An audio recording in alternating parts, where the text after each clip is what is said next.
اہل دنیا کو مبارک ہو یہ دیو اور یہ حسام، ہاتھ خالی ہمیں سمجھے نہ مگر بد انجام۔ لوگ جب ظلم کو معیار بنا لیتے ہیں، ہم انہی اشکوں کو تلوار بنا لیتے ہیں، ہم انہی اشکوں کو تلوار بنا لیتے ہیں۔ انہی اشکوں سے تو اقوام و امم زندہ ہے ادب زندہ اگر نغمہ غم زندہ ہے، تو جب تک ہے زبانوں میں قلم زندہ ہے، طفلے نو رو کے بتاتا ہے کہ ہم زندہ ہیں۔ سانس لینے نہیں پاتے کہ گزر جاتے ہیں، جن کو رونا نہیں آتا ہے وہ مر جاتے ہیں، جن کو رونا نہیں آتا ہے وہ مر جاتے ہیں۔ ایک موہوم تصور ہے خوشی غم کے بغیر، رنگ رخسار ابد کی جائے پرنم کے بغیر، لطف شادی کہاں ہنگامہ ماتم کے بغیر، دور بھی ہنس نہ سکے قطرہ شبنم کے بغیر، تر نہ ہو دامن گلشن گلے تر جلنے لگے، اس راتوں کو نہ ٹپکے تو سحر جلنے لگے۔ شوق تھا ہم کو مٹانے کا ستمگاروں میں، شوق تھا ہم کو مٹانے کا ستمگاروں میں، شور تھا ڈال دو اس قوم کا خونگاروں میں، کوئی زندہ نہ بچے شہ کے عزاداروں میں، زندہ چنوائے گئے ظلم کی دیواروں میں، زندہ چنوائے گئے ظلم کی دیواروں میں، مٹ گئی سلطنتیں دیدہ نم ہے موجود، دیکھ لو اشکوں کا اعجاز کہ ہم ہیں موجود، دیکھ لو اشکوں کا اعجاز کہ ہم ہیں موجود، دیکھ لو اشکوں کا اعجاز کہ ہم ہیں موجود۔ اہل دل روئے ہیں صاحب نظرا روئے ہیں، صاحب درد مسد آہو پکار روئے ہیں، ہمیں حمزہ میں شہے کونو متا روئے ہیں، ہم ہیں کیا چیز رسولے تو جہاں روئے ہیں، رونے والوں کو جو رکھو گے گنہگاروں میں، انبیاء بھی نظر آئیں گے خطا کاروں میں، انبیاء بھی نظر آئیں گے خطا کاروں میں، انبیاء بھی نظر آئیں گے خطا کاروں میں۔ تو جس کو احساس محبت ہے وہ روئے گا ضرور، جس کو احساس محبت ہے وہ روئے گا ضرور، جس کے سینے میں حرارت ہے وہ روئے گا ضرور، درد دل میں امانت ہے وہ روئے گا ضرور، جس کو کچھ خوف مشیت ہے وہ روئے گا ضرور۔ وقت پڑ جائے تو ہر رہنے زمین ہوتا ہے، صرف شیطان زمانے میں نہیں روتا ہے۔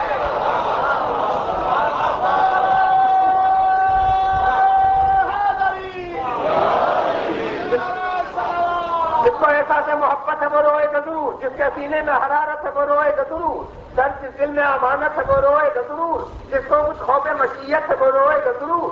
وقت پڑ جائے تو ہر اہل زمین ہوتا ہے، صرف شیطان زمانے میں نہیں روتا ہے، صرف شیطان زمانے میں نہیں روتا ہے۔ اے چاہے ہے نہ محبت میں طلب ہے باقی، فطرت خاص میں اشکوں کی طلب ہے باقی، بات حسد سے جو ہوتی ہے وہ کب ہے باقی، آج بھی ہر علم انگیز ادب ہے باقی۔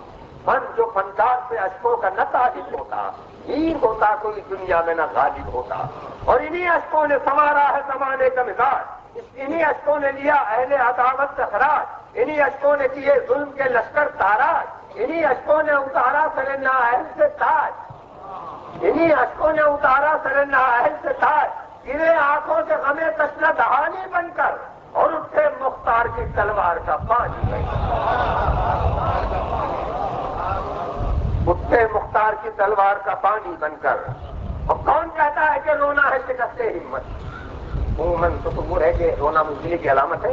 کون کہتا ہے کہ رونا ہے شکست ہمت؟ دل بزدل کو نہیں دی جائے سر سے نسبت، آج بہتے ہیں تو بڑھ جاتی ہے دل کی طاقت، گر گئے غم نے مجاہد کو عطا کی قوت، شب کو محراب میں روتے تھے جو شبنم کی طرح، جن کو میدان میں نکلے وہی زیغم کی طرح، شب کو محراب میں روتے تھے جو شبنم کی طرح، جن کو میدان میں نکلے وہی زیغم کی طرح۔ اور رونا کمزور ارادوں کی علامت ہے، اگر رونا کمزور ارادوں کی علامت ہے اگر، تو گریا کن قوم زمانے میں ہے زندہ کیوں کر؟ ہم جو ٹکرائے ہیں دنیا سے وہی جیت رہے کر، شام و بغداد کی تاریخ سے پوچھو جا کر۔ ہاں یہ سچ ہے کہ رہے ظلم میں آگے تو نہ تھے، رونے والے کبھی میدان سے بھاگے تو نہ تھے۔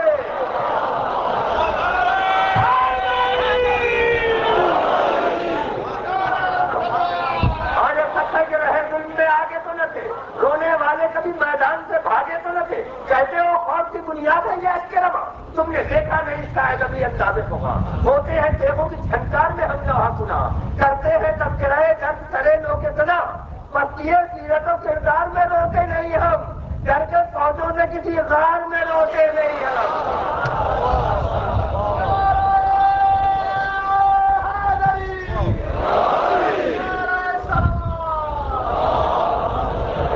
کہتے رہتے ہیں سدا اہل ثقافت اس سے، حق پسندوں کو ملا کرتی ہے طاقت اس سے، کانپتا ہے دل ارباب حکومت اس سے، رہتی کانپتا ہے دل ارباب قدورت اس سے، رہتی ہے لرزہ برندام حکومت اس سے، ظلم کے ہر در و دیوار ہلا دیتا ہے تو پانی ہے مگر آگ لگا دیتا ہے تو پانی یہ مگر آگ لگا دیتا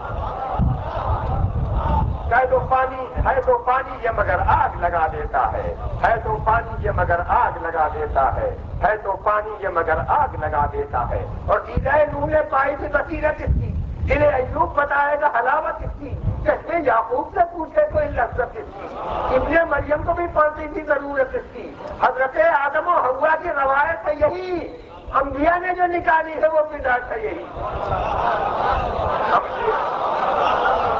انبیاء نے جو نکالی ہے وہ بدعت ہے یہی، انبیاء نے جو نکالی ہے وہ بدعت ہے یہی۔ دیگ و خنجر کے نہ شمشیر کے محتاج ہیں ہم، دیگ و خنجر کے نہ شمشیر کے محتاج ہیں ہم، اور نہ چھینی ہوئی جاگیر کے محتاج ہیں ہم، اور نہ چھینی ہوئی جاگیر کے محتاج ہیں ہم، پھر بچ کے غم شبیر کے محتاج ہیں۔ کہہ تو دنیا سے کہ رکھتے رہے خدمت اپنی، ہم انہیں اشکوں سے لکھ لیتے ہیں قسمت اپنی، ہم انہی اشکوں سے لکھ لیتے ہیں قسمت اپنی، انہی اشکوں نے زمانے میں سنوارا ہم کو، انہی اشکوں سے ملا غم کا کنارا ہم کو، جب زمانے کے مظالم نے پکارا ہم کو، انہی اشکوں نے دیا پر کے سہارا ہم کو، پھر تمہارا غم شبیر سے گھبراتا ہے، ہم تو رو لیتے ہیں کچھ دیر تو جائے نا، پھر تمہارا غم شبیر سے گھبراتا ہے، ہم تو رو لیتے ہیں کچھ دیر تو چین آتا ہے، کاش تم نے بھی کبھی اشک بہایا ہوتا، کبھی روتے کبھی غیروں کو رلایا ہوتا، پلکوں پر ٹوٹ کے تارا کوئی آیا ہوتا، غم مظلوم کو سینے سے لگایا ہوتا، دل کی سوکھی ہوئی دیواروں کو خون ملتا ہے، رو کے دیکھو تو کبھی کتنا سکون ملتا ہے، رو کے دیکھو تو کبھی کتنا سکون ملتا ہے، رو کے دیکھو تو کبھی کتنا سکون ملتا ہے، روح بے چین نظر تشنہ دہن رہتی ہے، روح بے چین نظر تشنہ دہن رہتی ہے، ہمیں جاں رہتا ہے لے فکر بدن رہتی ہے، اشک رک جائیں تو سینے میں گھٹن رہتی ہے، اشک رک جائے تو سینے میں گھٹن رہتی ہے، آنکھ ہو خشک تو پھر دل میں جلن رہتی ہے، چشمے خونبار جو کچھ دیر ٹھہر جاتی ہے، کان میں گنجے صحرا کی صدا آتی ہے، چشمے خونبار جو کچھ دیر ٹھہر جاتی ہے، کان میں گریہ زہرا کی صدا آتی ہے، کہتی ہے اے شہ دلگیر پہ رونے والوں، منہ میں ڈوبی ہوئی تصویر پہ رونے والوں، کشتہ خنجر و شمشیر پہ رونے والوں، زندہ باد ہے میرے شبیر پہ رونے والوں، کیا کروں گی جو صحیح دستے سوالی رہ جائے، رونے والوں میرا رومال نہ خالی رہ جائے، رونے والوں میرا رومال نہ خالی رہ جائے، وہ بھی دن تھے کہ ان اشکوں پہ لگے تھے پہرے، حکم تھا درد کے ماروں کو کہ آنسو نہ بہے، العطش کی لب تشنا پہ صدا آ نہ سکے، ارے لاش پامال ہو بھائی کی بہن لک نہ کرے، کام ممتا کا کلیجے سے نہ دھونے پائے، ماں جواں لال کی میت پہ نہ رونے پائے، ماں جواں لال کی میت پہ نہ رونے پائے۔ لا حول ولا قوة إلا بالله العلي العظيم۔ حسبنا الله ونعم الوكيل، نعم المولى ونعم النصير۔ أعوذ بالله السميع العليم من الشيطان اللعين الرجيم، بسم الله الرحمن الرحيم۔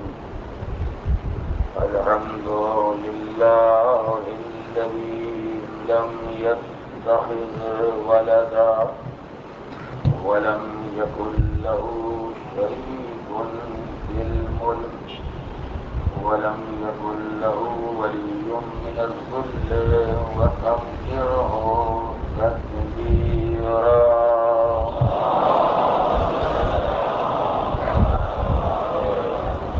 والصلاة والسلام والتحية والإكرام على الرسول النبي الأمي الذي أرسله بالحق بشيرا ونذيرا وداعيا إلى الله بإذنه وسراجا منيرا سيدنا ومولانا أبي القاسم محمد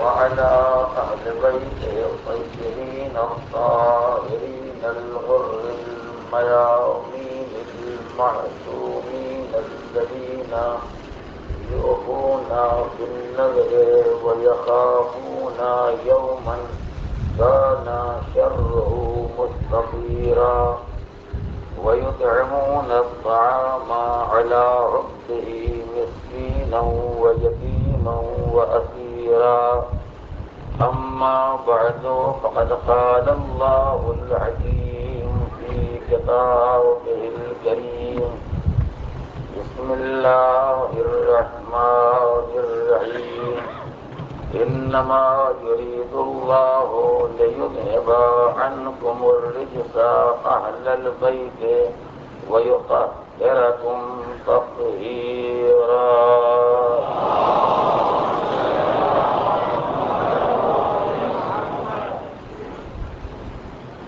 آیہ مبارکہ تطہیر کے ذیل میں جو سلسلہ کلام کردار اہل بیت کو عنوان سے پیش کیا جا رہا تھا، اس کے 8ویں مرحلے پر کچھ باتیں وحدت اہل بیت سے متعلق آپ کے سامنے گزارش کرنا ہے۔ ابتدائی طور پر یہ بات ذہن میں رہے، یہ لفظ وحدت اہل بیت اس کے 2 معنی ہو سکتے ہیں۔ ایک معنی یہ ہے کہ خود اہل بیت کے درمیان کتنی وحدت پائی جاتی ہے، اور دوسرے معنی یہ ہے کہ امت اسلامیہ میں وحدت قائم کرنے کے لیے اہل بیت کے خدمات چاہتی ہیں، ان کی قربانیاں چاہتی ہیں، ان کے مساعی اور ان کی کوششیں چاہتی ہیں عالم اسلام میں اتحاد قائم کرنے اور اتحاد قائم رکھنے کے لیے۔ مجھے دوران گفتگو یہ دونوں ہی باتیں آپ کے سامنے گزارش کرنا ہے، اگرچہ میرا واقعی موضوع اس مسئلے کا دوسرا رخ ہے کہ امت میں اتحاد اور اتفاق برقرار رکھنے کے لیے اہل بیت طیبین و طاہرین نے کیا خدمات انجام دی، اور یہ بات کہنے کی ضرورت اس لیے پڑی کہ علماء اسلام کی تحریروں میں بعض علماء کے قلم سے یہ بات دیکھ کر انتہائی حیرت ہوئی کہ انہوں نے امت اسلامیہ کو توجہ دلاتے ہوئے یہ کہا کہ عالم اسلام کے لیے سب سے بڑا خطرہ ہے اتحاد۔ آپ کو حیرت ہوگی کہ 20ویں صدی میں اس عقل کے لوگ بھی پائے جاتے ہیں۔ عالم اسلام کے لیے سب سے بڑا خطرہ ہے مسلمانوں کا اتحاد، اور جب کوئی آدمی اتحاد کی دعوت دے تو مسلمانوں کو ہوشیار ہو جانا چاہیے کہ اتحاد سے کوئی نہ کوئی فائدہ ضرور ہونے والا ہے، ورنہ اگر یہ فائدہ نہ ہوتا تو کبھی یہ آدمی اتحاد کی دعوت نہ دیتا، اور اگر اس دعوت میں اس آدمی کا کوئی فائدہ ہے اس کا مطلب یہ ہے کہ ہمارا کوئی نقصان بھی اس اتحاد میں ہے۔ یعنی دعوت اتحاد دینے والا گویا یہ سمجھ رہا ہے کہ اگر قوم میں اتحاد پیدا ہو گیا، مسلمان یکجا ہو گئے، امت اسلامیہ ایک فرش پر ایک جگہ بیٹھنے کی عادی ہو گئی،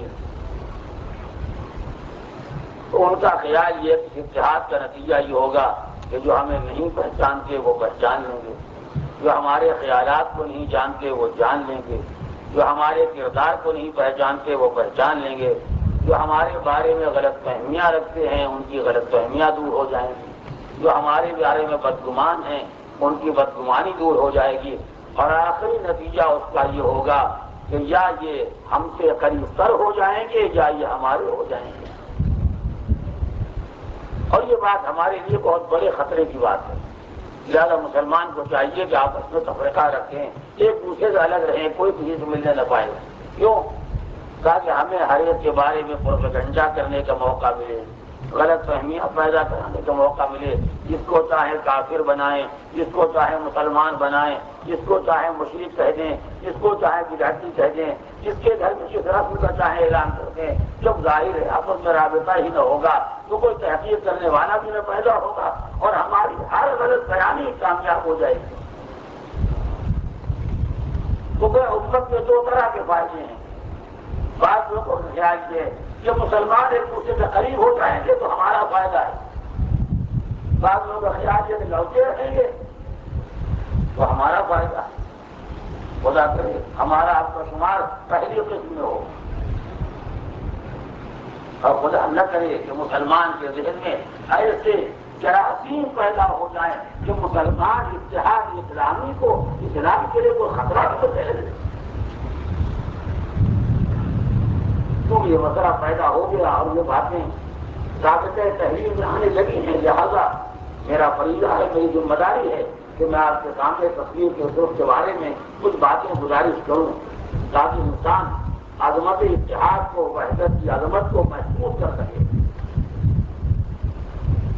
ظاہر ہے کہ اب یہ تاریخیں وہ نہیں ہیں جو زیادہ تفصیلات کی متحمل ہوں، لیکن بہرحال کچھ باتیں ہیں جو بطور عنوان اور بطور سرخی کے آپ کے سامنے رکھنا چاہتا ہوں۔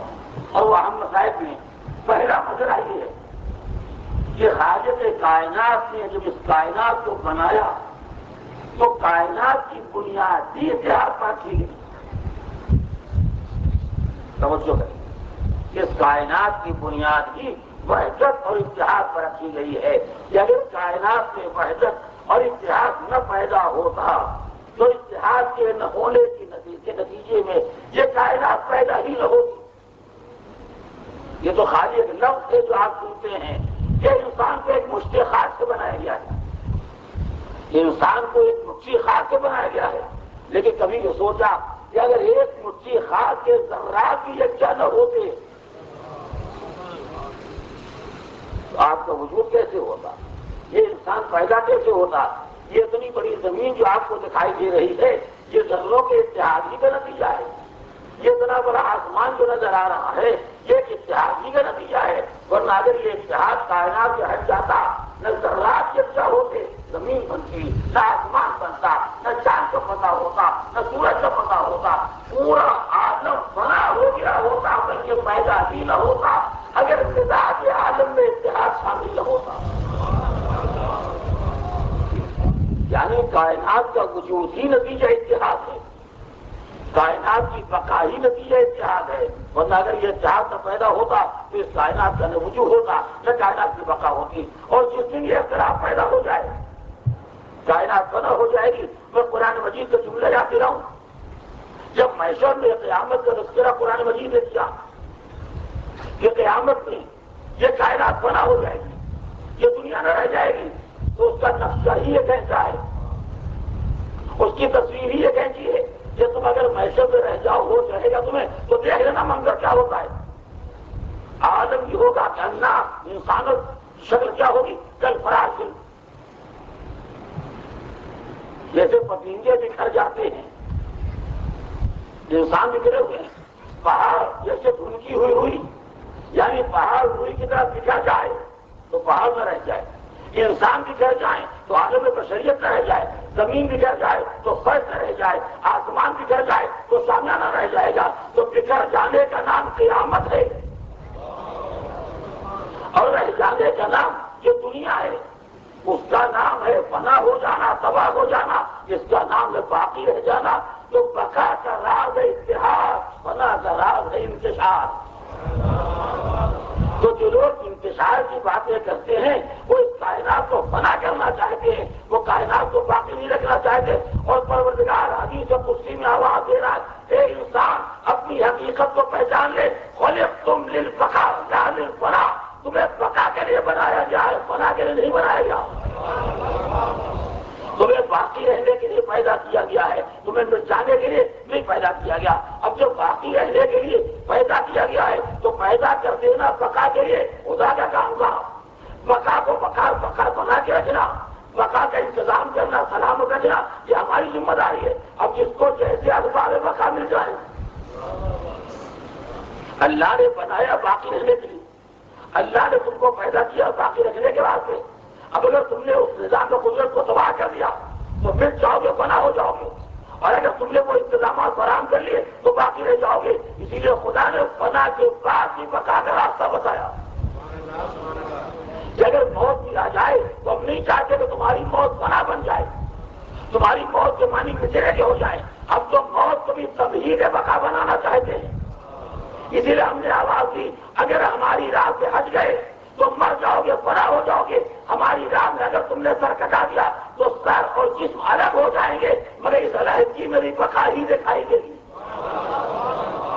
ہم اس موت کو حیات جاویدانی بنا دیں گے تو ظاہر قرآن نے اعلان کیا ظاہر خدا نے سر کٹانے والوں کو مردہ نہ کہنا، وہ زندہ ہیں. اس لیے کہ مرنے کے لیے نہیں بنے تھے، یہ باقی رہنے کے لیے بنے تھے. فرق یہ تھا جب میدان جہاد مل جائے تو جلاد بچا کے بقا کا انتظام کرو. اگر مقدر میں میدان جہاد نہ ہو تو بستر پر محبت آل محمد لے کے مر جاؤ، بقا کا انتظام کرو.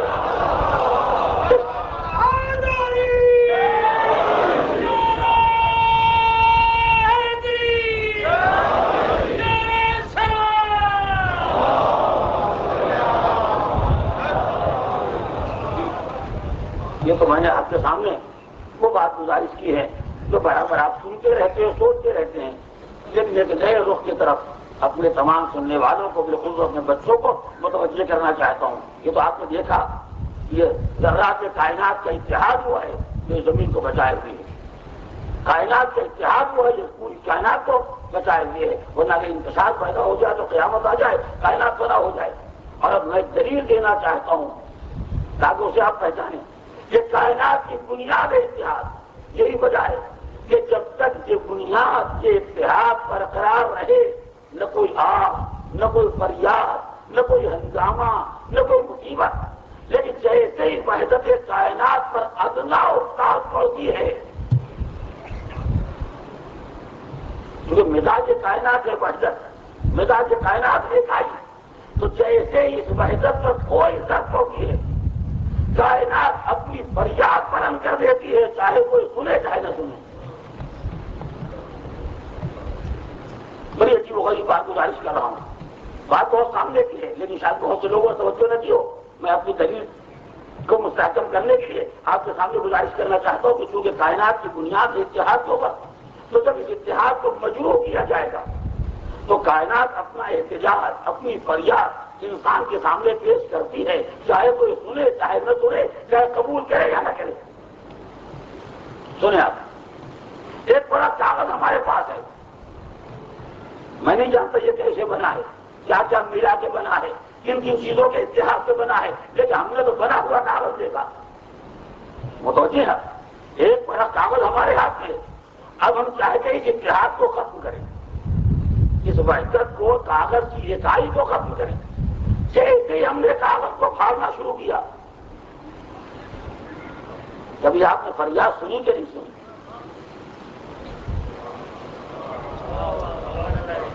یہ زبانوں کی زبان کوئی نہیں سنتا. جو خاموش فریادی ہوتے ان کی فریاد کوئی نہیں سنتا. جیسے کاغذ کو آپ نے پھاڑنا شروع کیا کبھی آواز سنی ہے جانے. یہ اتحاد کو پارا پارا کرنے کی فریاد ہے. یہ شاعری نہیں ہے، یہ تقاضا ہے فطرت. اس پر غور کریں آپ. یہ اس اتحاد کو پارا پارا کرنے کی فریاد ہے جو کاغذ کر رہا ہے کہ ہمارے ٹکڑوں کو ہم سے الگ کیوں کر رہے تھے. جب ملایا تھا تو کوئی فریاد نہیں بلند ہوئی، جب ٹکڑوں کو الگ کرنا چاہا فریاد بلند ہو گئی. دیکھا نہیں آپ نے. اور آگے بڑھ جائیے. سمندر میں تو نہ پانی ہے، اتنے بڑے پانی کے مقابلے میں آپ کی ایک چھڑی ایک جھنڈے کی کیا قیمت ہے؟ کتنے ٹوٹ گئے، کتنے مر گئے، کتنے بہ گئے. سمندر کی صحت کو بڑا اثر پڑتا ہے. لیکن ایک گنجا مار کے دیکھیے، آپ اس کے پانی کے اجزاء کو الگ تو نہیں کرنے پائیں گے، لیکن خالی آپ کی یہ تحریک یہ الگ ہو جائے، یہ پانی سے جو آواز بلند ہوتی ہے یہ اس اتحاد کو مٹانے کے خلاف ایک فطری احتجاج ہے جو انسان سے کیا جاتا ہے۔ اتنی بڑی دیوار آپ کے گھر میں ہے، آپ دیوار میں تیر ڈالنے کا ارادہ کریں، اتنی بڑی دیوار کے سامنے تیر کی کیا حیثیت ہے؟ لیکن جب آپ دیوار میں تیر ڈالنے کا ارادہ کریں گے تو جتنے حصے میں یہ تیر جائے گی اتنے حصے میں ذرات الگ ہوں گے یا نہیں ہوں گے؟ تو بہت سامنے میں کوئی تفصیلوں کو رنگ بھی نہیں ہے، کوئی تاریخی واقعہ بھی نہیں، یہ تو وہ تجربات ہیں جو صبح شام ہمارے سامنے آتے ہیں، خالی ہم محسوس نہیں کرتے۔ اگر ذرات دیوار سے الگ نہ ہو تو کیل کے جانے کی جگہ کہاں پیدا ہوگی؟ نہیں ہوگی، تو ظاہر ذرات کو الگ ہونا پڑے گا تاکہ اس کیل کے نصب ہونے کی جگہ پیدا ہو جائے۔ اب جیسے کیل اندر دیوار پہ جانے لگی ویسی آواز نکلنے لگی۔ یہ آواز کیا ہے؟ یہ ذرات کے کائنات کو جو آپ نے الگ کرنا شروع کیا ہے تو اس نے اپنا احتجاج آپ کے سامنے رکھ دیا، یعنی مزاج کائنات کے بقائے کائنات میں وحدت کو اتنا بنیادی حصہ دیا گیا ہے کہ اس کے خلاف کوئی بھی قدم اٹھایا جاتا ہے تو بے زبان کائنات کی اپنی آواز کو بلند کر دیتی ہے، چاہے سننے والا کوئی ہو یا نہ ہو سکتا ہے اس کی آواز سننے کے لائق نہ بھی ہو، لیکن بہرحال جو اس کا اپنا کام ہے تاکہ انسان محسوس کرے ہمیں متحد بنایا گیا تھا، ہمیں متفرق نہیں بنایا گیا تھا۔ فرق یہ ہے کہ بے جان ذروں میں یہ احساس رکھا گیا کہ اتحاد کو برداشت کرنا، انتشار کو برداشت نہ کرنا، بے شعور مسلمان میں یہ احساس بھی رہ گیا۔ یہ اختلاف کو پسند کرتا ہے، اتحاد کے خلاف احتجاج ہوتا ہے۔ یعنی مسلمان اتنا بے شعور ہو گیا کہ بے شعور ذرات کے کائنات کے برابر بھی مسلمان کے پاس شعور نہ رہ گیا۔ اور یہیں سے ایک مسئلے کی طرف اور اشارہ کروں تاکہ بات کو آپ پہچانیں، لیکن یہ بھی ایک عجیب و غریب بات ہے۔ جب دیوار میں آپ نے کیل ڈالنا شروع کی، آواز پر آواز آ رہی ہے، جتنی کیل آگے بڑھتی جا رہی ہے آواز تو سنائی دیتی، مگر یہ کب تک ہوتا رہے گا؟ جب تک کیل اپنی جگہ بنا لے، جب جگہ بن گئی یعنی دیوار نے آنے والی کیل کو برداشت کر لیا، اب سناٹا اب کوئی آواز نہیں سنائی دیتی۔ یہ قاعدہ ہے، ہر پرانے کے گھر جب کوئی نیا آتا ہے، میں نے ایک لفظ کا سوچیے گا، ہر پرانے کے گھر جب کوئی نیا آتا ہے تو ظاہر کیونکہ جگہ کو بھی چاہتا ہے، کچھ نہ کچھ فریاد ضرور ہوتی ہے، چاہے ملکی سطح پر ہو، چاہے قومی سطح پر ہو، چاہے صوبائی سطح پر ہو، چاہے شہری سطح پر ہو، چاہے فیملی پلاننگ کی شکل میں ہو، لیکن ہر نئے آنے والے کو پرانا آدمی برداشت نہیں کرتا۔ ہاں جب اپنی جگہ بنا لیتا ہے تو سب نے سوچا، دیوار بھی سوچے اگر یہ کیل نہ ہوتی تو یہ سوٹ کیسے لٹکایا جاتا، اگر یہ کیل نہ ہوتی تو یہ پھول کا ہار کیسے لٹکایا جاتا، یعنی ہماری زینت کا سامان یہی کیل ہو گئی، ورنہ پھول زمین میں پڑے رہتے، دیواروں کو زینت نصیب نہ ہوتی، یہ کیل ہی کا صدقہ ہے جو ہار لٹکا دیا گیا تو دیوار کو زینت حاصل ہو گئی، رونق حاصل ہو گئی، مگر کیونکہ پہلے اس کی قدر و قیمت کا اندازہ نہیں تھا، پہلے فریاد کی ہم یہ برداشت نہیں کریں گے، جب اس نے اپنا کار نمایاں کر کے دکھا دیا تو اچھا ہوا یہ آ گئے، اسے تو ہماری زینت میں اضافہ کر دیا، رونق میں اضافہ کر دیا، ہمارے یہاں جان میں چار چار لگا دیے، ہمیں کچھ سے کچھ بنا دیا، مگر یہ بہت دیر میں اضافہ ہوتا ہے، پہلی فریاد بھی ہوتی ہے۔ ابتدا میں پتہ نہیں آپ نے کبھی بسوں میں سفر کیا یقیناً کیا ہوگا، اپنے ملکوں میں یقیناً بس میں ٹرین میں سفر کیا ہوگا، جو مسافر پہلے آ گیا اگر دو آدمیوں کے بیٹھنے کی جگہ ہے، ایک پر بیٹھے گا ایک پر سامان رکھے گا، یہاں کوئی نہ بیٹھ لے پائے، یہ سب فیملی پلاننگ کی بدلی ہوئی شکلیں ہیں،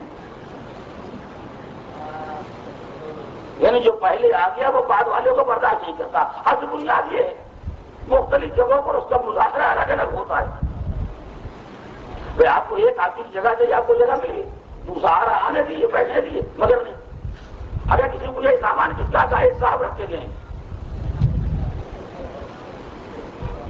اور جب نئی جگہ بنانے کے لیے پہلا جھوٹ، اب آنے والے اتنے ہوشیار ہو گئے ہیں کہ ان باتوں کے فریب میں آتے نہیں. کیا ٹھیک ہے تو ہم بیٹھ جاتے ہیں، جب وہ آ جائیں گے تو ہم اٹھ جائیں گے، یا ہم یہیں آپ کے سر پر کھڑے رہتے ہیں، اگر وہ آ گئے تو وہ بیٹھ جائیں گے، اگر نہیں آئے تو ہم بیٹھ جائیں گے. اب وہ آنے والا اپنی جگہ بناتا ہے، لیکن یہ فطرت ہے جو پہلے آ گیا ہے وہ بعد میں آنے والے کو برداشت نہیں کرتا. چاہے یہ جان کائنات کا قصہ ہو، چاہے جاندار انسانوں کا قصہ ہو، ہر جگہ یہ پریشانی پائی جاتی ہے. ایک آدمی کی سیٹ کا کرایہ دیا 4 آدمی جگہ دیتے ہوئے، اب جو بیچارہ پیسے گیا تو آپ دیکھ لیجیے کہ ہم لیتے ہوئے ہیں، وہ غلط کر رہے ہیں. آپ کو لیجیے جگہ نہیں دی جو آپ بیٹھے ہوئے تو بیٹھ جائیے، مگر نہیں جو پہلے آ گئے ہیں تو چاہے ساری دنیا پر اپنا قبضہ ہو جائے. بڑا فرق ہوتا ہے عزیزوں مزاج اور مزاج کا. نہیں میں نے بات کیا تو جو نہیں کیا مجھے وہ جملہ کہنا ہی پڑے گا.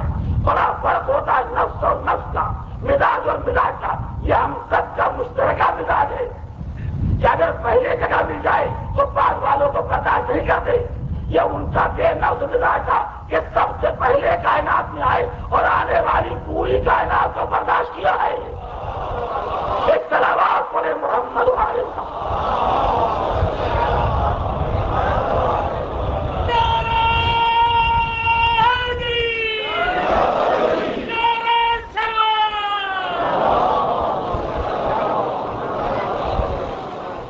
وہ تو کہیے کہ بد نفسوں کا جنت میں کوئی گزر نہیں ہے، ورنہ اگر ہم جیسے بد نفسوں کو وہاں بھی پہلے جگہ مل جائے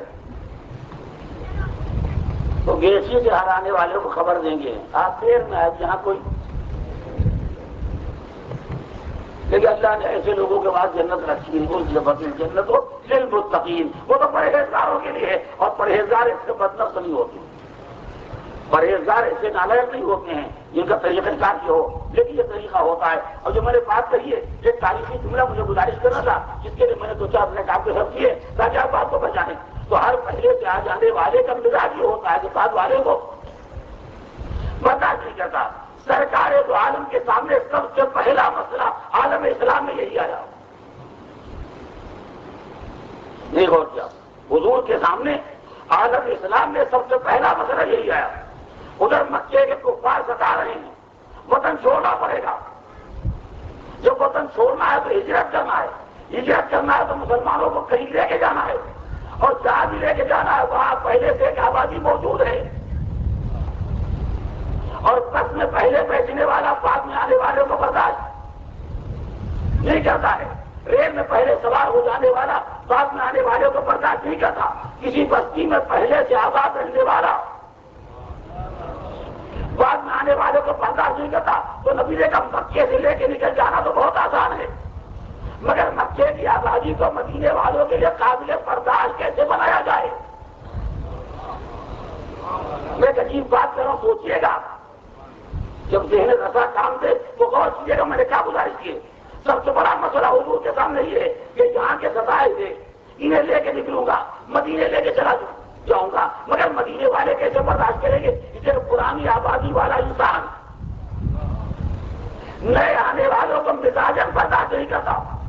یہ سرکار دو عالم کی سب سے بڑی حکمت عملی تھی کہ حضور نے مدینے میں قدم رکھتے ہی پہلا کام یہ کیا کہ مکے کے مہاجروں کو مدینے کے انصار کا بھائی بنایا جائے. یہ مواقعات نہیں قائم کی جا رہی تھی، اجنبیت کو مٹایا جا رہا تھا. جب تک یہ الگ ہوں گے وہ الگ ہوں گے، پرانا آدمی نئے آدمی کو برداشت کرے گا. جب بھائی بھائی ہو جائیں گے تو ہر بھائی نے اس دنیا میں اپنے بھائی کو برداشت کیا ہے. توجہ کریں، ہر بھائی نے اپنے آنے والے بھائی کو برداشت کیا ہے. یہ برادری کا رشتہ نبی نے اسی لیے قائم کیا تھا تاکہ مقامی اور مہاجر کے جھگڑا ختم ہو جائے. توجہ کریں، سرکار دو عالم نے پہلے دن مواقعات قائم کر کے ایک تاریخی مسئلے کو ہمیشہ کے لیے حل کر دیا کہ جب برادری کے جذبہ پیدا ہو جائے گا، ایسی کوئی پریشانی پیدا ہوگی تو جب مسلمان میں یہ احساس رہے گا جب مسلمان کہیں کہو کہیں بھی ہو بھائی بھائی ہیں، تو وہ صورتحال پیدا ہوگی جو نبی نے پیدا کی تھی. وہ حالات پیدا ہوں گے جو پیغمبر نے پیدا کیے تھے، اور جب مسلمانوں میں اسلامی برادری کا احساس مل جائے گا تو وہ صورتحال پیدا ہوگی جو ہر دور میں پیدا ہوتی رہی ہے، آج پیدا ہے اور نہ جانے کب تک پیدا ہوتی رہے گی۔ یہ نتیجہ ہے تعلیمات پیغمبر کے ہٹ جانے کا، اسلامی تعلیمات کو بلا دینے کا، یا واضح لفظوں میں کہا جائے سب کو پھنسا کے بھائی بنانا۔ یہ آج والوں نے سوچا ہے، بھائی بنا کے بتانا، یہ نبی نے سوچا تھا۔ ایک صلوات پڑھے محمد علیہ محمد۔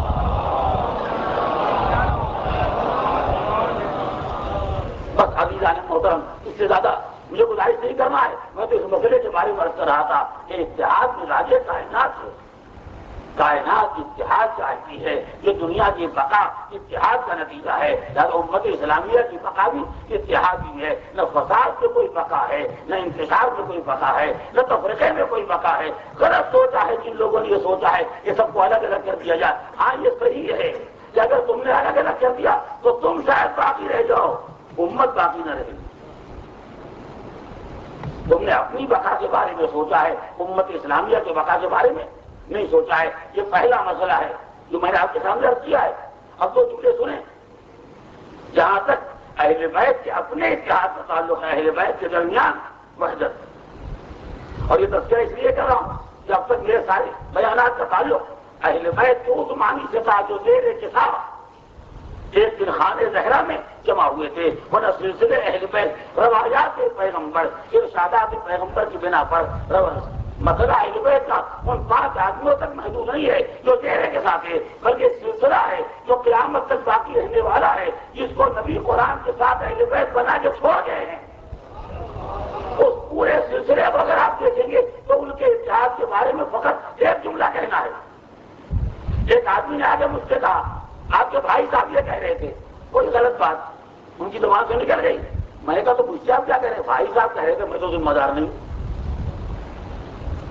خدا نے کردہ میرے باپ کو کوئی غلط بات کہی، انہوں نے مجھ سے شکایت کی آپ کے والد کو یہ نہیں کہنا چاہیے۔ تو میں نے کہا بھائی انہوں نے کہا ہے، میں نے تو نہیں کہا۔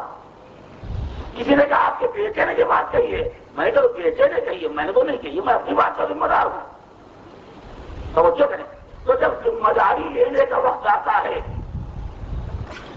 تو آپ کو ہم اس تک کہے گا کہ آدمی بہت سے بہت اپنے بیان کی ذمہ داری لیتا ہے، مگر باپ نے کیا کہا ہم ذمہ دار نہیں، بھائی نے کیا کہا ہم ذمہ دار نہیں، بیٹے نے کیا کہا ہم ذمہ دار نہیں۔ یہ مزاج عالم ہے، اسے کہ سب کا مزاج الگ الگ ہے، سب کی فکر الگ الگ ہے، سب کے خیالات الگ الگ ہے، کوئی کہاں تک کسی کے بیان کی ذمہ داری لے گا؟ یہ بات تو غور کریں آپ، کوئی کہاں تک ذمہ داری لے گا؟ بھائی بھائی کی ذمہ داری نہیں لے سکتا، باپ بیٹے کا ذمہ دار نہیں، بیٹا باپ کا ذمہ دار نہیں ہے۔ مگر جب اتحاد اہل بیت کو دیکھا تو صادق آل محمد نے آواز دی کہ ہمارے 14 ہیں، اگر کوئی روایت تمہیں مل جائے اور یہ نہ معلوم ہو کہ یہ روایت کس امام کی ہے، کس معصوم کی ہے، ہم اجازت دیتے جس کی طرف چاہو منسوخ کر دو۔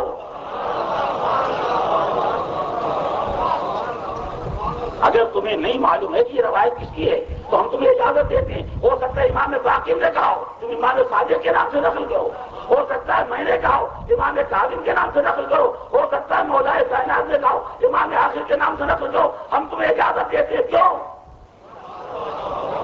اس لیے یہ ذمہ داری وہاں نہیں لی جا سکتی جہاں مزاجوں میں اختلاف ہو، جہاں طبیعتوں میں اختلاف ہو، جہاں خیالات میں اختلاف ہو، مگر جہاں اوپر سے آخر تک سلسلہ ایک ہے، کلام ہونا واحد، سوال ہونا واحد، جواب ہونا واحد۔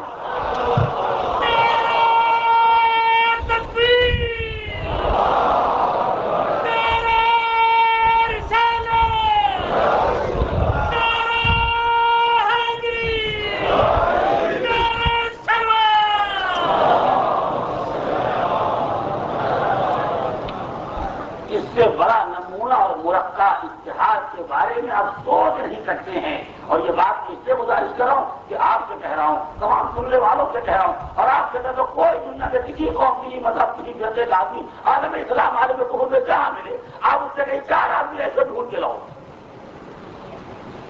نہ 12 نہ 14، 4 آدمی ایسے ڈھونڈ کے لاؤ کہ ایک آدمی دوسرے کی ذمہ داری لے سکے، چاہے تخت والوں میں چاہے مسند والوں میں۔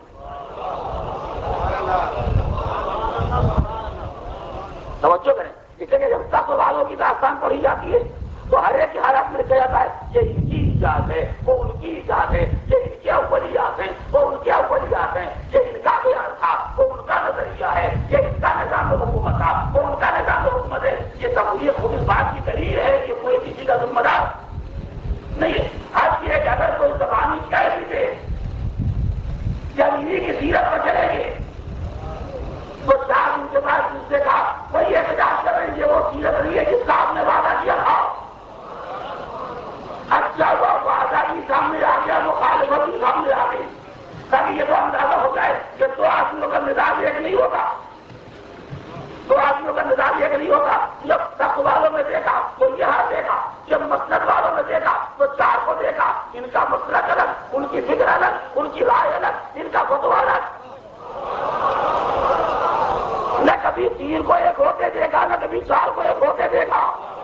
اور اس دنیا میں 14 آواز دے رہے، سب کا کلام ایک ہے، سب کا بیان ایک ہے، سب کا سوال ایک ہے، سب کا جواب ایک ہے۔ اور اگر یقین نہ آتا ہو تو کم سے کم دو کو دیکھ لو کہ دونوں نبی کے طور پر بیٹھے ہوئے ہیں، ایک حصہ سن کا ان کے پاس ہے، ایک حصہ ان کے پاس ہے، دیکھو اختلاف سامنے آتا ہے یا نہیں؟ اگر ایک ادھر لے جائے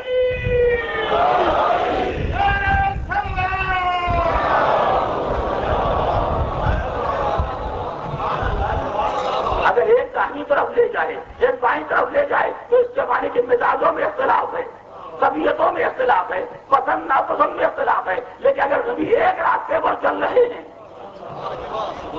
دو کے ہاتھ میں ہیں لیکن راستہ ایک ہے، راستے میں کوئی اختلاف نہیں پیدا ہوا تو نبی نے یہ مرقع بھی سامنے رکھ دیا کہ آگے دیکھ لو کہ دو ہیں ابھی بچے ہیں، تمہارے خیال سے تو بھی بہت کم سن ہے، یہ تو ضدوں کا زمانہ ہے، یہ تو ناز و نعم کا دور ہے، مگر اس کے بعد بھی کوئی اختلاف مزاج تو تمہارے سامنے نہیں آیا۔ انہیں پہچان لو۔ اگر تم نے آج یہ پہچان لیا کہ ایک انسان کی زلفیں دو ہاتھوں میں کیسے رہ سکتی ہیں تو کل تمہیں خود ہی یقین ہو جائے گا کہ ایک ملک کے دو سردار کیسے ہو سکتے ہیں۔ یہ صحیح ہے کہ ایک نیام میں دو تلواریں نہیں اور ایک ملک میں دو بادشاہ نہیں، پرانی مسئلہ ہے، ایک نیام میں دو تلواریں نہیں اور ایک ملک میں دو بادشاہ نہیں، تو حضور یہ تو ہم سب غریبوں کو معلوم ہے، یہ بات تو ہم جاہلوں کو ہی معلوم ہے کہ ایک نیام میں دو تلواریں نہیں رہ سکتی، ایک ملک میں دو بادشاہ نہیں کر سکتے ہیں۔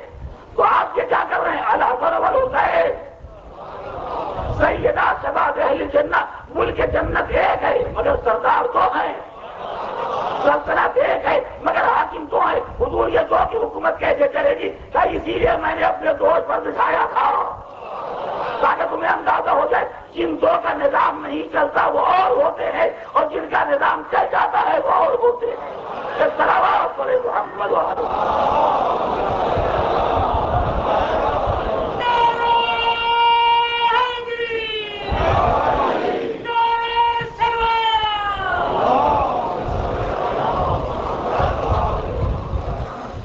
اب ایک جملہ یہاں پر عرض کرنا بہت ضروری ہے، ایک پرانا مسئلہ ہے جو بہت سے مومنین کی سمجھ میں بھی نہیں آتا ہے۔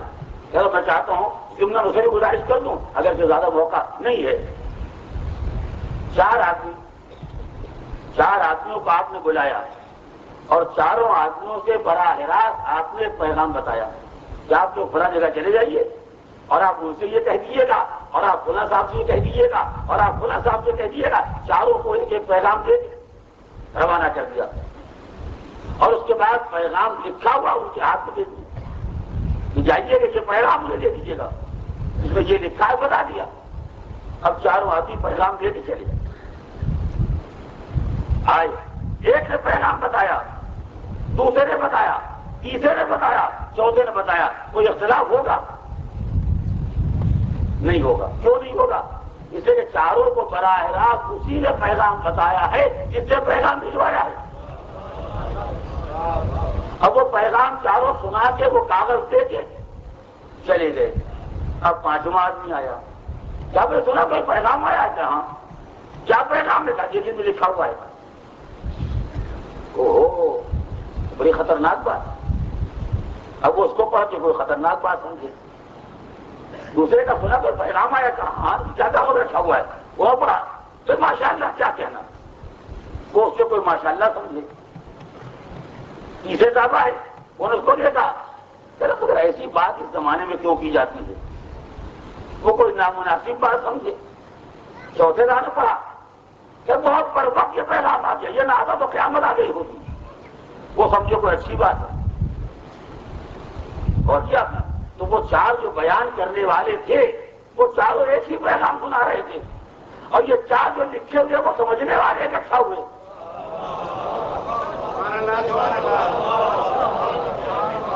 تو یہ کوئی اور معنی سمجھے، وہ کوئی اور معنی سمجھے، وہ کوئی اور معنی سمجھے، اس کے معنی میں نہیں، چاروں کا مسئلہ الگ ہو گیا۔ پیغام تو وہی ایک ہے، کاغذ وہی ایک ہے، فکریں الگ ہو گئی، سوچ الگ ہو گئی، سمجھ الگ ہو گئی، مگر سب کا اتفاق اس بات پر ہے کہ عمل اسی کاغذ پر کرنا ہے۔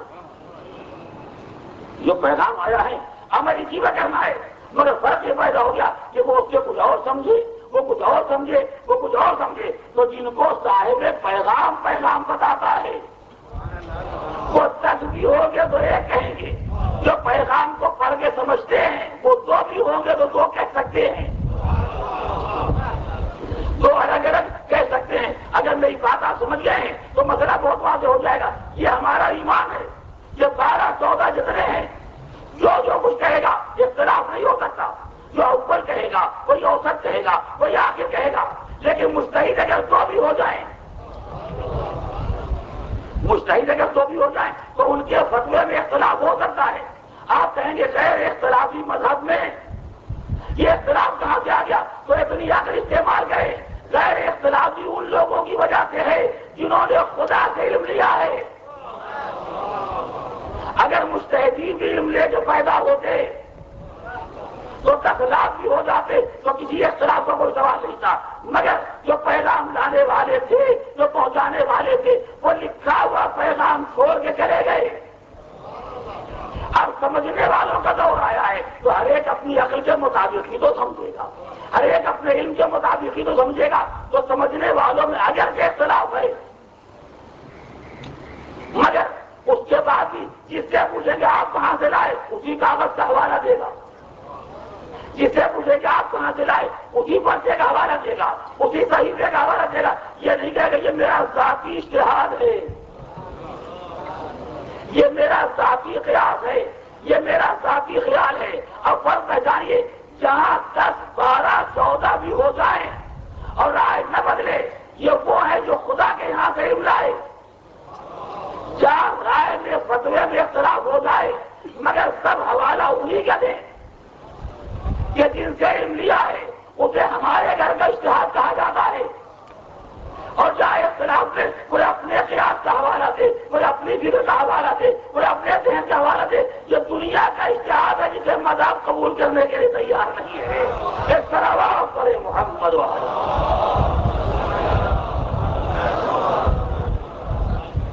اس سے زیادہ علمی مسائل کو تفصیل کے ساتھ بیان کرنے کا یہ موقع نہیں ہے۔ میں نے اشارہ کر دیا تاکہ یہ بات واضح رہے کہ سمجھنے میں اختلاف ہو سکتا ہے، کیونکہ ان کے پاس نہ علم لدنی ہے، نہ یہ علم لے کے دنیا میں آئے ہیں، نہ خدا نے ان کو پڑھایا ہے، یہ اسکولوں مدرسوں کالجوں کے پڑھے ہوئے ہیں۔ بالآخر یہ اور بات ہے کہ ہماری احتیاط ہے کہ ہم ہر پڑھے لکھے کو قابل اعتبار نہیں سمجھتے، جب سب یہ سوچیں تو ہم ہی کو سمجھنا جو چاہیں گے سمجھ لیں گے، نہیں۔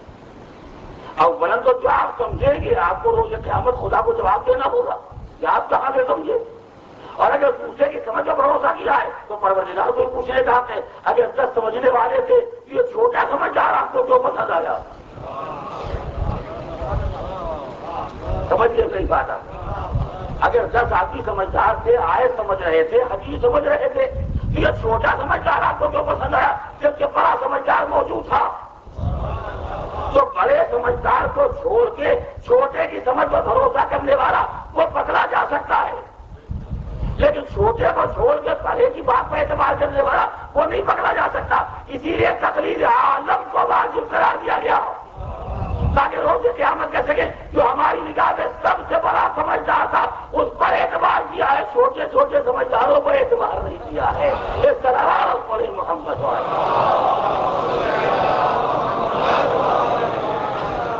بس عزیزان محترم، یہ میں نے اتحاد اہل بیت جو ان کا ذاتی اتحاد ہے، جو ان میں اپنی وحدت پائی جاتی ہے، اس کے بارے میں گزارش کی۔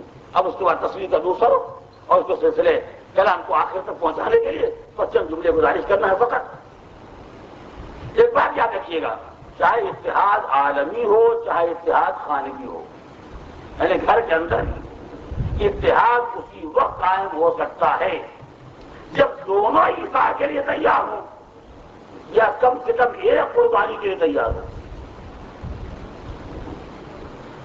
آپ سوچیے، جو ہماری گھریلو زندگی ہے، اس گھر میں پیدا ہونے والی عورت، اس کا اپنا ایک خاندانی مزاج ہے، محلے کا ایک مزاج ہے، شہر کا ایک مزاج ہے، اس کی تعلیم کا ایک مزاج ہے، اس کے ماحول کا ایک مزاج ہے، اور اس گھرانے میں خاندان میں پیدا ہونے والا مرد، اس کا بھی اپنا ایک ماحول ہے، ایک مزاج ہے۔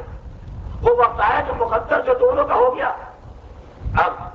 اب یہ دو گھرانے، دو شہر، دو ملک، دو مزاج کے افراد ایک گھر میں آ گئے۔ یہ اگر چاہتے کہ گھر ایک رہے، بہت سامنے کی بات ہے جو پہچان جائے، اگر یہ چاہتے گھر ایک رہے، زندگی ایک رہے، وحدت برقرار رہے، جھگڑے نہ ہو، فساد نہ ہو، تو اس کا ایک ہی راستہ ہے، یا دونوں قربانی کے لیے تیار ہوں یا کم سے کم ایک ہی سال کے لیے تیار ہو۔ لیکن اگر دونوں ہی طے کر لے کے ہم اپنی پسند قربان کریں گے، جب اپنی پسند قربان کریں تو صبح سے شام تک جھگڑا تو ہو سکتا ہے۔ ایک اپنے گھر میں، وہ وہاں پیدا ہوئی جب ایک آجا مرچوں کے کھانے کا رواج تھا۔ اب جلدی سمجھ جائیں گے، یہ وہاں پڑے ہیں جہاں مرچوں کا نام بھی نہیں سنا۔ اب ان کا خیال ہے کہ ہم تو ویسا ہی پکائیں گے جیسا ہمارے گھر میں پکتا تھا، کھانا ہو کھائیے گا، کھانا ہو جہنم میں جائیے۔ ان کا ٹھیک ہے تو یاد رکھیے گا، اگر بغیر مرچوں والا پکانا ہے تو ہم سامان لائیں گے، نہیں آپ کھاتے کی جب مر جائیے، ہم سے کیا تعلق ہے، ہم جا کے ہوٹل میں کھا لیں گے، بغیر مرچوں والے ہوٹل میں ہوتے ہیں۔ یہ گھر چلے گا کیسے؟ سوچیں آپ، یہ گھر چلے گا کیسے؟ یا دونوں اس بات کے لیے تیار ہو جائیں کہ ایک دن یہ مرچوں والا سالن برداشت کریں اور ایک دن کو بغیر مرچوں والا، یا ایک ہی تیار ہو یا قربانی کے بعد ٹھیک ہے آپ مرچیں بھریے، مرچوں ہی کا سالن پکائیے، ہم نے طے کر لیا جب مر جائے کھائیں گے ضرور، جیسے اکثر سعادت مند شوہروں کا حال ہوتا ہے۔ تو اگر یہ جذبہ پیدا ہو جائے تو نہ کوئی فساد ہے نہ کوئی جھگڑا ہے، یعنی گھر کی وحدت برقرار رہے گی اگر دونوں ایثار کے لیے تیار ہوں یا کم سے کم کوئی ایک ایثار کے لیے تیار ہو۔ میں بڑی عجیب و غریب بات کہہ رہا ہوں، آپ تذکرہ سنے گھروں کا، سمجھیں عالمی مسئلہ، اس لیے کہ عالمی مسئلہ ممکن ہے یہ اتنی وضاحت کے ساتھ نہ کہا جا سکے، جتنی وضاحت کے ساتھ میں گھریلو مسئلے پر تبصرہ کر سکتا ہوں۔ تو اسے پہچانیں، جب تک کوئی قربانی کے لیے تیار نہیں ہوگا اس وقت اتحاد کا قائم ہونا ناممکن ہے۔ ہر آدمی اگر اپنی آنا لے کے بیٹھ جائے، ہر آدمی اپنی پسند لے کے بیٹھ جائے، ہر آدمی اپنی شخصیت لے کے بیٹھ جائے تو فساد تو لاکھ ہو سکتے ہیں، اتحاد ایک نہیں ہو سکتا۔ پہچان گئے اب میری بات کو؟ تو یاد ہے کہ جب تک کوئی قربانی درمیان میں نہیں آئے گی اتحاد کا پیدا ہونا ناممکن ہے۔ اگر یہ میری بات آپ سمجھے تو مجھے ایک جملے کو کہنے دیجیے، اور جب چاہیے جس کا بھی چاہے جتنا چاہے سوچے، میرے جملے کو کوئی چیلنج نہیں کر سکتا۔ کیا عالم اسلام میں جتنا بھی اتحاد پایا جاتا ہے یہ صرف آل محمد کی قربانی کا اثر ہے؟ جتنا بھی ہے، زیادہ ہے کم ہے یہ تو آپ سمجھیں گے، لیکن جتنا اتحادی عالم اسلام میں ہے یہ صرف اہل بیت کی قربانی کا اثر ہے۔ اگر اہل بیت ایثار کے واسطے تیار نہ ہوتے، اگر اہل بیت قربانی کے واسطے تیار نہ ہوتے تو عالم اسلام میں اتحاد کا پیدا ہونا ناممکن تھا۔ یہ میں نے بات کہی ہے، جب چاہیے گا طے کیجیے گا اور جس سے چاہیے گا طے کیجیے گا۔ اگر اہل بیت کی قربانیاں اور ان کا ایثار نہ ہوتا تو امت اسلامیہ میں اتحاد ناممکن تھا۔ اور اس کی ایک دلیل سن لیے، سمجھیے گا آپ کہہ رہا ہوں میں کہ ایثار اور قربانی کے معنی کیا ہوتے ہیں، کتنی قربانی دینا پڑتی ہے وحدت کو باقی رکھنے کے واسطے، کتنا ایثار کرنا پڑتا ہے اتحاد کو باقی رکھنے کے واسطے۔ اس کی ادنا کی مثال یہ پہچانے کہ آج اگر میں آپ کو تکلیف پہنچاؤں تو آپ کہیں گے تو نالائق کہیں گے، بدتمیز کہیں گے، بے ادب کہیں گے، برے الفاظ استعمال کریں گے، گالیاں دیں گے، جو چاہیں گے کریں گے، لیکن یہ ناممکن ہے کہ میں آپ کو تکلیف پہنچاؤں اور آپ مجھے جناب کہیں۔ میری بات پہچانی میں نے کیا کہا؟ میں آپ کو اذیت پہنچاؤں اور آپ میرے نام کے ساتھ جناب لگائیں، آپ میرے نام کے ساتھ حضرت لگائیں، کبھی برداشت نہیں کریں گا۔ اور یہی وجہ ہے کہ ہمارے آپ کے درمیان جو جھگڑے پیدا ہوتے وہ کئی اسی لیے نہیں ہوتے کہ جہاں کوئی بات آپ کے مزاج کے خلاف ہو گئی وہ سارا لہجہ بدل گیا۔ جب تک ہم مولانا تھے، ہم جناب تھے، ہم قبلہ تھے، کعبہ تھے، مکہ تھے، مدینہ سے خدا جانے جاتے، اور جیسے ہماری کوئی ایک بات آپ کو ناگوار گزر گئی، نہ مکہ نہ مدینہ نہ یثرب نہ بطحہ نہ قبلہ نہ کعبہ، کچھ نہ رہ گئے، لہجہ بدل گیا۔ اسے آپ نے اتنی قوت برداشت نہیں ہے کہ میری بے ادبی کے بعد، میرے ظلم کے بعد، میرے ستم کے بعد آپ میرے بارے میں کوئی مہذب لفظ استعمال کریں، میرے بارے میں کوئی مہذب لفظ برداشت کریں، یہ آپ میں صلاحیت نہیں پائی جاتی۔ مگر یہ تعلیم آل محمد کا اثر تھا۔ توجہ کریں میں کیا کہہ رہا ہوں، یہ قربانی آل محمد کا اثر تھا کہ اگر آپ ہمارا گھر بھی جلا دیں گے، ہماری جاگیریں بھی لوٹ لیں گے، ہمیں فنا بھی کر دیں گے، ہمیں تباہ بھی کر دیں گے، جب بھی ہماری احتیاط یہ ہے کہ ہم آپ کو حضرت ہی کہیں گے۔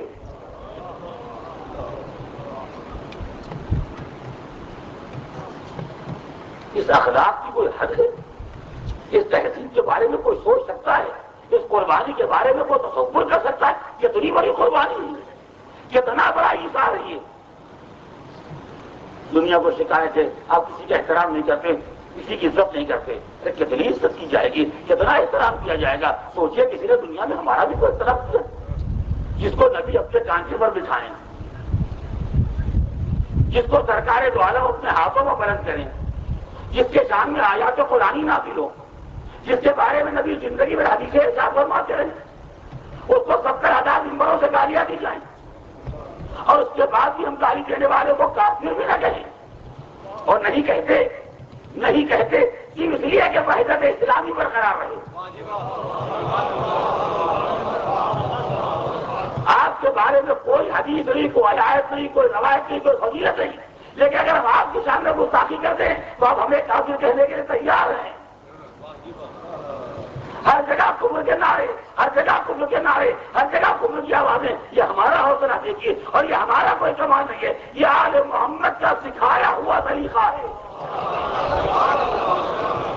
یہ آل محمد کا بتایا ہوا طریقہ ہے۔ اور بات تمام کر رہا ہوں، اس جملے کی قدر پہچانیے گا۔ تاریخ آل محمد کے سامنے شخص آیا، آپ نے اس سے کہا صبح کی نماز پڑھتے ہو یا نہیں؟ کہا نہیں۔ کیا کیوں نہیں پڑھتے؟ کہا حضور پڑھاتے ہی نہیں۔ کہا میرے حالات نہیں ہیں، کہیں تو ہوتی ہوگی، کہاں ہوتی تو ہے مگر اس میں ہم کیسے جائیں گے، وہ آپ کے آدمی تو ہے نہیں۔ سن رہے آپ، جو بھی پڑھاتا ہمارے گاؤں میں وہ آپ کا آدمی نہیں ہے، وہ آپ کو تو مانتا بھی نہیں ہے، اب اس کے پیچھے کیسے پڑھ لیں گے؟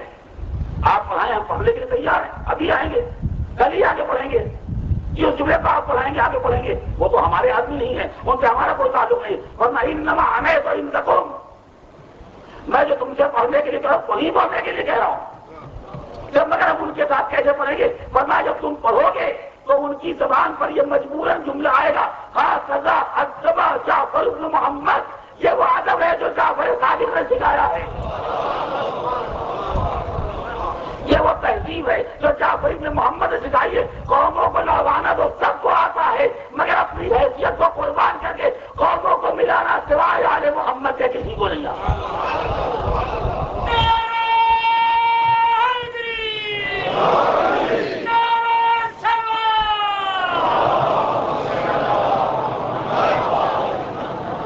اور آخری جملہ سن لیں، انہی تعلیمات کا اثر ہے کہ آج بھی دنیا میں اگر وحدت کی کوئی آواز اٹھتی ہے،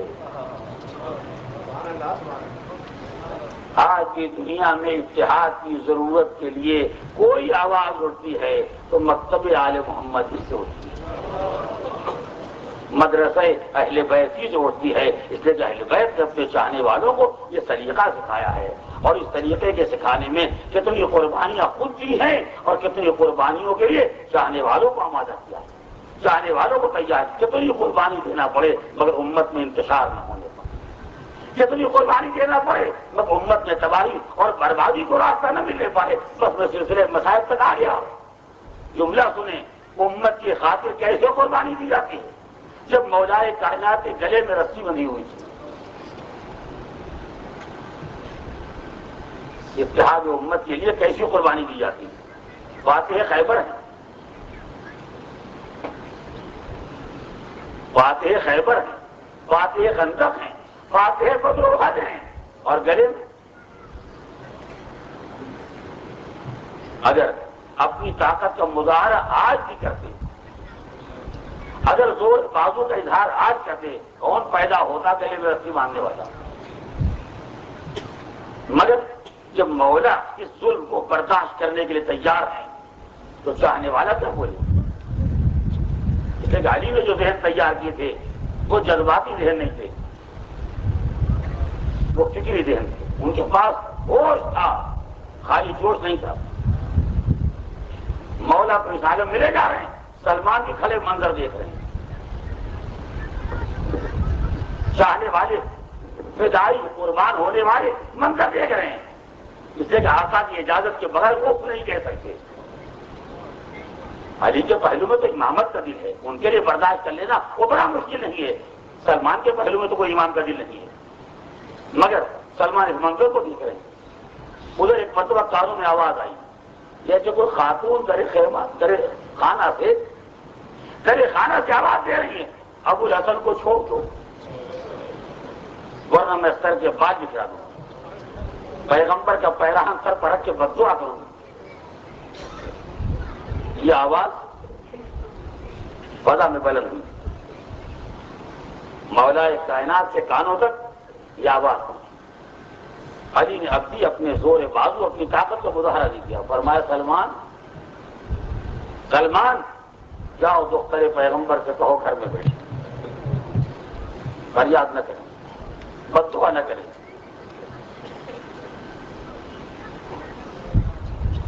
کیا کلیجہ تھا، کیا ہمت! میں مولا کے بارے میں کچھ نہیں کہہ سکتا، سلمان کے بارے میں کہہ رہا ہوں۔ یہ پیغام سننے کے بعد مولا سے کچھ نہ کہا کہ آقا یہ کیا پیغام کہلوا رہے ہیں آپ؟ میں کیسے کہوں گا؟ مصیبت تو دیکھیے۔ آئے اور آ کے دروازے کے پاس کھڑے ہو کے آواز دیتے ہیں، دختر پیغمبر۔ مولا فرما رہے ہیں آپ کر دیتے، بددعا نہ کیجیے، بددعا نہ کیجیے۔ شہزادی نے فرمایا سلمان جس کے وارث کے گلے میں رسی بندھی ہوئی، جس کے وارث کو یوں کھینچ کے لے جا رہے ہوں، اسے تو مشورہ دے رہے ہو گھر میں بیٹھنے کا، اس سے کہتے ہو کچھ نہ کرے، زبان نہ کھولے، کچھ نہ کہے۔ سلمان خاموش ہو گئے، نہ ان سے کچھ کہہ سکتے ہیں نہ یہاں کچھ کہہ سکتے ہیں۔ فرق کیا ہے کہ مولا میں نے آپ کا پیغام پہنچایا، شہزادی فرما رہی ہیں کہ سلمان دیکھو میرے والد کے گلے میں رسی بندھی ہوئی ہے، تو مجھ سے کہتے ہو گھر میں بیٹھنے کے واسطے، کیا سلمان چاہ کے دوسرا جملہ کہو؟ تو یہی میرے موضوع کی تکلیف ہے، سلمان جا کے دوسرا جملہ کہو، جا کے کہو تو کرے پیغمبر اس کا خیال رکھنا کہ اگر تم نے بددعا کر دی تو باپ کی امت فنا ہو جائے گی۔ اگر تمہاری زبان پر ہر جو بددعا آ گیا تو تمہارے بابا کی امت مٹ جائے گی، فنا ہو جائے گی۔ میں سلمان نے جیل سے آگے فکرا کہا شہزادی گھر کے اندر بہت ہوتا۔ اب پہچانا آپ نے تو امت کی بقا کے لیے اہل بیت کی قربانی کیا ہے، ورنہ کوئی اس کے لیے تیار ہو جائے گا تو اس کے والد کے گلے میں رسی بندھی ہو اور وہ نہ کرے، زبان نہ کھولے۔ عزیزوں میں اسی شیر کی تاثیر تھی، اسی تربیت کا اثر تھا کہ صبح سے آخر تک لاشوں پر لاشیں آ رہی، جنازوں پر جنازے آ رہے، مگر نہ جنازہ اٹھانے والا کچھ کہتا ہے نہ جنازوں کا استقبال کرنے والی بیوی۔ حق یہ ہے کہ انہوں محمد کے لاشیں آئے تو شکر کا سجدہ کیا، ہر کوئی شکوہ زبان پر نہیں آیا۔ قاسم کا لاش آیا، بیٹھ کے برسیاں پڑھ لیا، مگر ہر کوئی شکایت زبان پر نہیں آیا۔ اور وہ وقت بھی آیا جب گود کا بالا، نازوں نے ہم کا بالا، سامنے ہاتھ دھو کے کھڑا ہو گیا پھوپھی اماں۔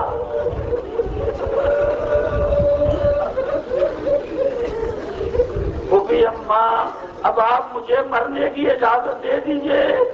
اس لیے کہ بابا نے فرمایا بیٹا چاہنے والے قربان ہو گئے، اصحاب و انصار راہ خدا میں کام آ گئے، تقدم ولدی میرے لال اب تم جاؤ، مگر جا کے رخصت ہو گیا ہو تو آئے آ کے ہاتھ جوڑ کے کھڑے ہو گئے، بھبھی اماں اب مجھے مرنے کی اجازت دے دیجیے۔ ثانیہ زہرا نے علی اکبر کو سر سے پیر تک دیکھا۔ اولاد والو اور میری بہنیں کی سن رہی ہے وہ بھی توجہ کرے، اور میں نوجوانوں سے کہوں گا آج تو تمہارے موسم کا دن ہے، تو جو 18 برس کی جوانی ہو، اس دن اور سال میں اس عمر میں جینے کی تمنا ہوتی ہے یا مرنے کی آرزو ہوتی ہے؟ اس عمر میں ماں یا پالنے والی اپنے لال کے جینے کی آرزو کرتی ہے یا اسے مرنے کے لیے میدان میں بھیجتی ہے؟ مگر کربلا کا نقشہ ہی جب ہے، کربلا کا منظر یہ جب ہے کہ 18 سال کا کریے جوان بوبھی کے سامنے اجازت کے لیے کھڑا ہوا ہے۔ ثانیہ زہرا نے کہا بیٹا میں نے 18 سال محنت و مشقت سے تمہیں اسی لیے پالا تھا، ایک دن تم آ کے مرنے کی اجازت مانگو گے، تم آ کے رنگ کے رضا لوگے۔ کب بھی اماں اگر آپ اجازت نہ دیں گی، اگر آپ اجازت نہ دیں گی تو میں نہ جاؤں۔ پاپا نے کہا جاؤ کھیلنے سے رخصت ہو گیا، اگر آپ اجازت نہ دیں گی تو میں جاؤں گا۔ مگر بھبھی اماں ایک سوال میرا ہے، اگر محشر میں دادی یہ سوال کرے کہ علی اکبر زیادہ عزیز تھا یا حسین، تو میں تو کچھ نہ کہہ سکوں گا، آپ دادی اماں کو جواب دیجیے گا۔ میں یہ سننا تھا زینب نے کہا جاؤ میرے لال خدا، بیٹا علی اکبر اگر تم قربان ہو جاؤ اور تھوڑی دیر میرا ماں جایا بچ جائے تو میں کتنے علی اکبر قربان کر جاؤ، خدا حافظ۔ حضرت اللہ رونے والوں، علی اکبر اجازت دے کے کبھی سے رخصت ہوگی، سلام میں آخر کر کے چلنا چاہتے ہیں۔ میں نے روایتی جگہ دیکھا، چند قدم آگے بڑھے، ابھی تیرے خیمہ تک نہیں پہنچے تھے کہ ایک مرتبہ شہزادیوں نے بیویوں نے کہا علی اکبر ایک لمحے کے لیے ٹھہر جاؤ، ہم بھی تمہیں رخصت کرتے ہیں۔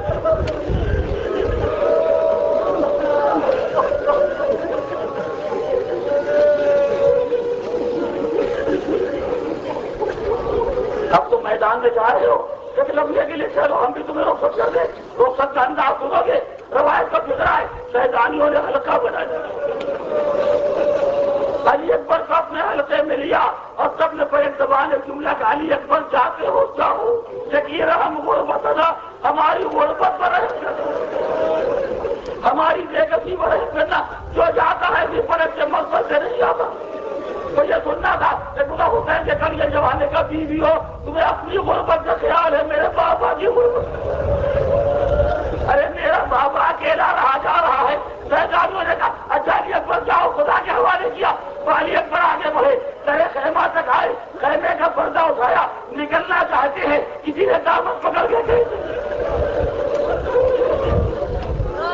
پلٹ آئے، پھر آگے بڑھنا چاہتے ہیں، کوئی دامن پکڑ کے کھینچ لیتا ہے۔ راوی کہتا میں نے دیکھا کہ 7 مرتبہ خیمے کا پردہ اٹھا دیا، اور اب جو علی اکبر خیمے سے نکلے تو ایسے نکلے جیسے بھرے گھر سے جنازہ نکلتا ہو۔ اے اولاد والو، عزیزو، دوستو اور اے میری بہنوں، مجھے ایک جملہ کہنا ہے، زینب نے اجازت دے دی، بیویوں نے رخصت کر دیا، اب یہ تیرے خیمہ پر علی اکبر کو کون روک رہا ہے؟ یہ کون بار بار علی اکبر کو روک رہا ہے مجھے تو نہیں معلوم، نہ میں نے روایت میں کوئی نام دیکھا ہے، مگر یہ خیال ہے جو آپ کے سامنے رکھتا ہوں، اگر کسی بزرگ نے روکا ہوتا تو بازو زیادہ ہوتا، عجب نہیں کم سن بہن تیرے خیمہ پر آواز، اے بھیا، اے بھیا، ارے تم بھی قربان ہونے کے لیے جا رہے ہو، اے بھیا تم بھی جان دینے کے لیے جا رہے ہو۔ علی اکبر نے سب کو رخصت کیا، خیمے سے باہر آئے، باپ کے سامنے آئے، بابا سب کو رخصت کر کے آیا، سب نے رخصت کر دیا، وہ بھی سے اجازت لے کے آیا، بابا اب مجھے میدان میں بھیجیے۔ حسین نے علی اکبر کو سجانا شروع کیا، سر پر امامہ باندھا، کمر سے تلوار لگائی، بیٹے کو سجایا، کلیجے سے لگایا، بازو تھام کے گھوڑے پر بٹھایا، آئی ضعیفی میں ضعیف باپ کو جوان سہارا دیا کرتا، مگر نہ جانے کیا وقت آ گیا، نہ جانے کیا وقت آ گیا کہ جوان بیٹے کو ضعیف باپ نے سوار کیا، جاؤ میرے لال جاؤ، تو اس کا خیال رکھنا جب تک میرا تمہارا سامنا ہے، مڑ مڑ کے مجھے دیکھتے رہنا تاکہ میں تمہیں دیکھتا ہوں، بس دو کی چوڑیاں بھی ہو، بہت روگے، مجھے یہ احساس ہے کہ ابتدائی تاریخوں میں اتنا تذکرہ مصائب نہ ہو سکا، مگر یہ 2 دن تو اسی کھاتے ہی رہیں گے۔ بیٹا مڑ مڑ کے مجھے دیکھتے رہنا، علی اکبر چلے، میدان کی طرف آگے بڑھے، چند لمحے گزرے تھے، آہٹ میں محسوس جیسے کوئی آ رہا، جیسے کوئی آ رہا، مڑ کے دیکھا ایک ضعیف باپ کا مسا میں چلا رہا ہے، اے بابا آپ نے تو رخصت کر دیا تھا، یہ آپ کو میدان میں زحمت فرما رہے ہیں، کہا بیٹا اگر تم صاحب اولاد ہوتے،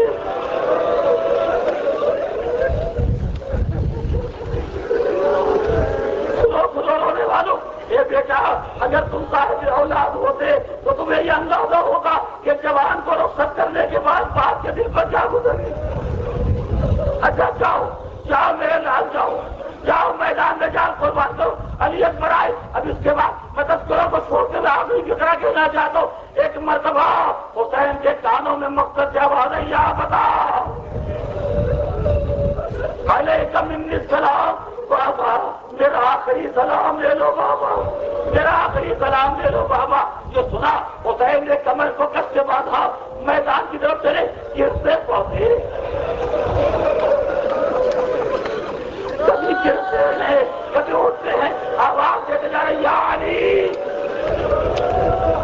علی میرے لال کہاں ہو، کچھ سنائی نہیں دے رہا، بیٹا آواز تو کچھ دکھائی نہیں دے رہا، یہ کہہ کے حسین پہنچے تھے، ایک مرتبہ کریے جوان کے سرحدے پہنچے، سر اٹھا کے زانو پر رکھا، بس آخری جملہ رونے والوں، سر اٹھا کے زانو پر رکھا، لال کو غور سے دیکھا، یہ بیٹا یہ سینے پر ہاتھ کیوں رکھو،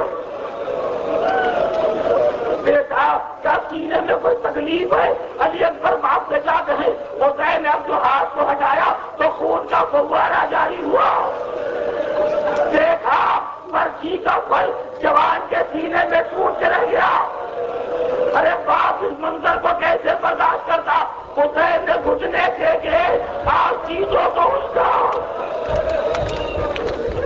لو کے سلا کو ہاتھ لگایا، ارے کون سہارا دے، آواز یا علی، اے بابا آگے سہارا دو، جوان بیٹے کے سینے کے مرچی کا پھل نکال رہا ہوں۔ ایک مرتبہ علی اکبر نے دم توڑ دیا، حسین نے کہا بیٹا تم تو چلے گئے، باپ اکیلا رہ گیا، اے میرے لال میرے پاس زندگانی دنیا بخار، اکبر دیکھو بقیابو فریدن فریدن فیلادا، تمہارا باپ میرے پاس۔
کبھی بھی دیکھتی رہتی ہے تک تک اکبر تک گئیا تک تک اکبر تک گئیا رو رو کہتی ہے بات نشانہ ہوتے ایک بھی دیکھتی رہتی ہے بات نشانہ ہوتے ایک بھی دیکھتی رہتی ہے بات نشانہ ہوتے ایک بھی دیکھتی رہتی ہے حیران راز اتارے نے جنہک پر غازی بولے حیران راز اتارے جنہک پر غازی بولے دیکھتے ہیں مجبور بھی دیکھتے ہیں مجبور بھی بالعمل تو پہچان دی فقط بات نشانہ ہوتے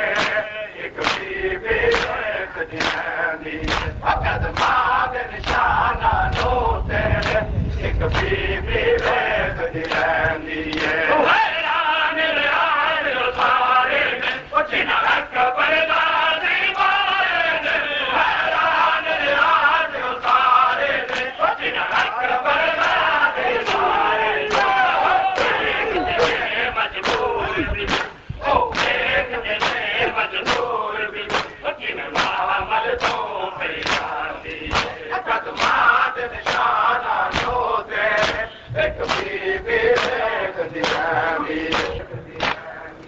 قدمات نشانہ ہوتے ایک بھی دیکھتی رہتی تک تک اکبر تک گئیا تک تک اکبر تک گئیا رو رو کہتی قدمات نشانہ ہوتے ایک بھی دیکھتی رہتی قدمات نشانہ ہوتے ایک بھی دیکھتی رہتی ایک پھول دیا چلیا چلیا نے بچ خاک درو نظر لیا نے ایک پھول دیا چلیا چلیا نے بچ خاک درو نظر لیا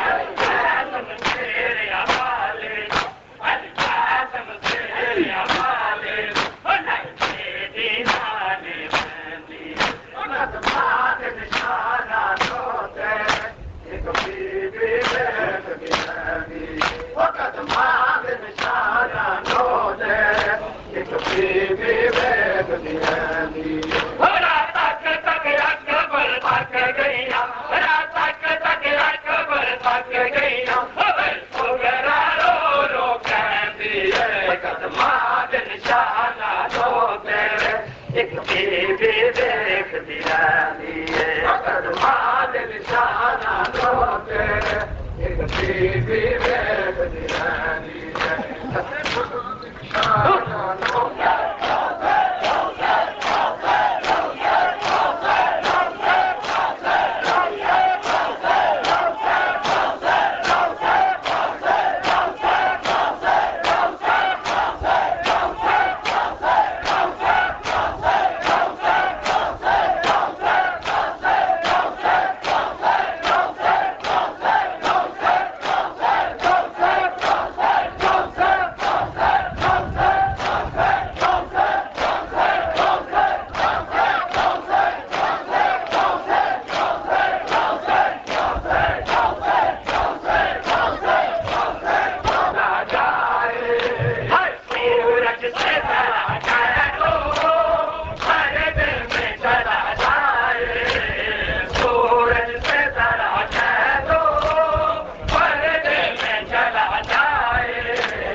چلا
ذرا کہہ دو پردے میں چلا جائے سورج سے ذرا کہہ دو پردے میں چلا جائے ایسا بھی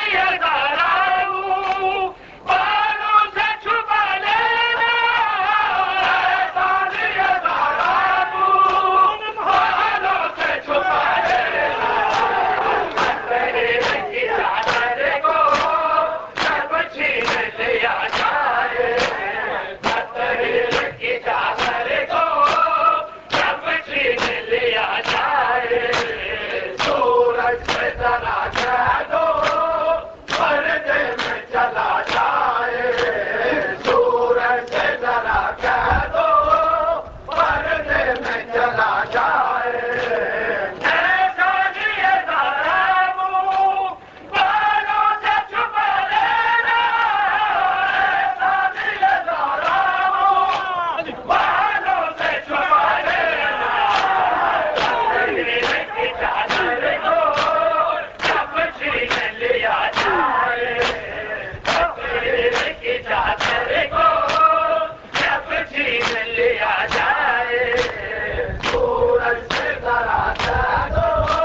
محمد وعلى محمد صلوات